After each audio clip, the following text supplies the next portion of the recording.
umpisahan na po natin ito mga kababayan. Ano? Eto nga ho, no? Umpisahan natin sa China na patuloy pa din po na nambubuli sa atin mga kababayan. Nyo po ha, tingnan nyo ha, ito na nangyayari sa West Philippine Sea. Nagpapadala na yung China ng halos 80 pangkaragatan nila, no? Na mga barko. Siyempre, pangkaragatan, barko nga naman yun. O, kasama dyan yung mga pangdigma nila. Tapos ngayon, ginugulo pa po ng mga DDS yung gobyerno natin, mga kababayan. Ibig sabihin, dumadagdag lang po sa sakit ng ulo etong mga DDS, etong kampo ni BP Sara. Ano ho? Imbis sana, mga bossing, imbis sana ang vice-presidente ay nakikipagtulungan sa ating gobyerno para po mas mapalakas yung estratehiya. Kaya ni BP yun? Mag-isip ng strategy para kalabanin ang China? Baka hindi, ano? Kasi malapit nilang mga kaibigan nito eh. Malapit nilang mga ano to eh. Sinusunod eh. Oh. Imbis sana ho, mga kababayan, nakatutulong na rumesolba sa problema sa West Philippine Sea, eh hindi ho. Dagdag pa po ang problema na ginagawa nila, kagaya na lang nito. Oh, wala naman pumupunta, no? Kagaya nung pagbabanta sa Pangulo, na ang Pangulo po natin, mga bossing, eh wala pong ibang ginawa kundi resolbahin po yung mga problema, mga bossing, ng naiwan ng dating Pangulo. Walang iba kundi si dating Pangulong Duterte. May pasabi-sabi pa siya ng weak ang presidente noon. Yung pala siya ang hindi makakaano, siya yung hindi makakapalag sa China, mga kababayan. O eto ho ang balita dyan, mga boss. Chipamo sir, pag-usapan natin to. Nagpadala ang China ng air at naval patrol. Air pa pala. Air at naval patrol, magkasama na. Imbis na sana, vice-presidente nakikipagtulungan. Imbis na sana, vice-presidente, magkomento na tungkol, ay wala pa din pala. Hanggang ngayon, anak ng tinapa, wala pa din komento ang vice-presidente about sa West Philippine Sea. Ako naman po, mga kababayan, 100% ako, hindi magkokomento yan. Ano? Hindi magkokomento ang vice-presidente dahil pag nagkomento siya, mga kababayan, at ramdam ng bawat Pilipino na pro-China talaga sila, laglag ang kandidatura lalo ng vice-presidente. Bukod sa pagpapategi sa presidente, bukod doon sa hindi maipaliwanag na confidential funds, tapos idagdag mo pa yung magiging komento, kung magkomento siya na pro-China, wala na talaga. Burado na ho talaga, mga kababayan, ang 2028 presidential election. Ano po?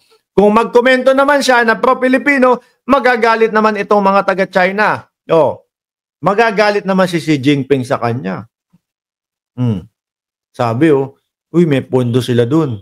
Hindi natin sigurado yun. Yun yung umiikot na bali-balita. Tuloy natin.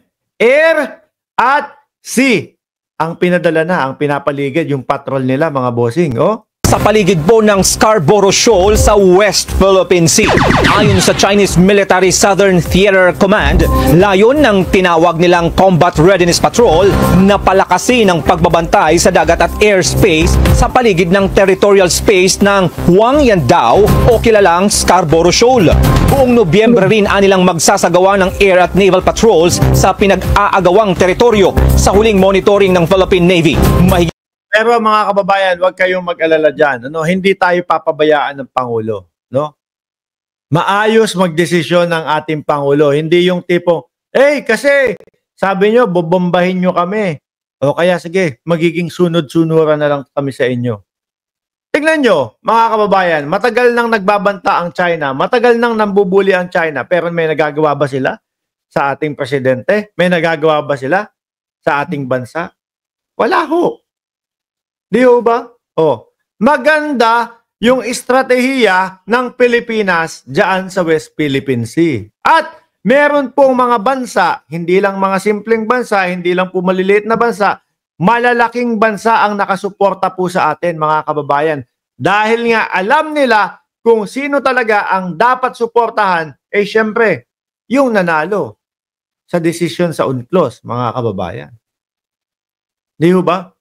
Kasi lahat po ng bansa ayaw namang magkaroon ng digmaan, mga bossing. Ayaw nung may mga nambubuli, tapos na po yung era ng pambubuli, mga bossing. Kaya po ang Estados Unidos, kaya po ang Japan, ang Australia ay nakasuporta sa atin. Ano ho? Ang problema nating hindi nakasuporta sa atin, mga kababayan, ay yung grupo ni Mary Grace Piatos. Ni Inday Sara Duterte, na wala pong ibang ginawa, mga kababayan, kundi ipahiya ang ating bansa. Biruin nyo, kalat na kalat po sa buong mundo. Only Vice President ng Pilipinas ang gumawa ng ganon.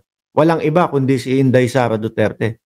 Miski po sa ibang bansa, mga bossing, no? Yung mga vice-presidente, mga presidente nila, walang makakagawa nung ginawa ni Inday Sara Duterte. Magsabi na ipategi ang presidente kapag siya ay tinegi. Paano na lang kung siya ay nategi ng natural cause? Di ibibintang sa kanya nung inutusan niya. Tinegi si VP Sara. Siguro, nilaso ni BBM.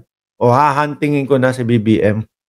Hahantingin ko na si First Lady Lisa Marcos. Hahantingin ko na si Martin Romualdez.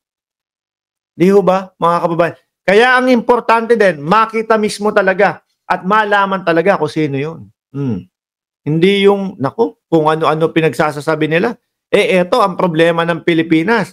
Sa madaling salita ho, mga kababayan, dagdag sila sa problema ng Pilipinas. 80 barko ng China ang namataan sa Pag-asa Island sa West Philippine Sea. Ito na ang maituturing na pinakamaraming barko ng China na namataan sa Pag-asa Island. Baka nga huyang mga yan, mga kababayan, masaya pa dahil sa ginagawa ng China sa pagpapadala nila ng mga barko at ng mga eroplano. Napagmukain na, yari kayo sa amin, Pilipinas. Baka masasaya pa po sila dyan. Bakit?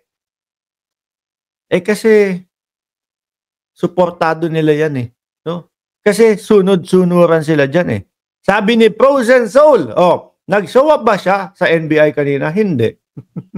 Wala. Nagdahilan na kesyo daw, tawag dito? Late na nilang nalaman. Na kinancel pala yung sa House of Representatives. At humihingi sila ng kopya ng mga itatanong kapag umattend daw po sila sa NBI.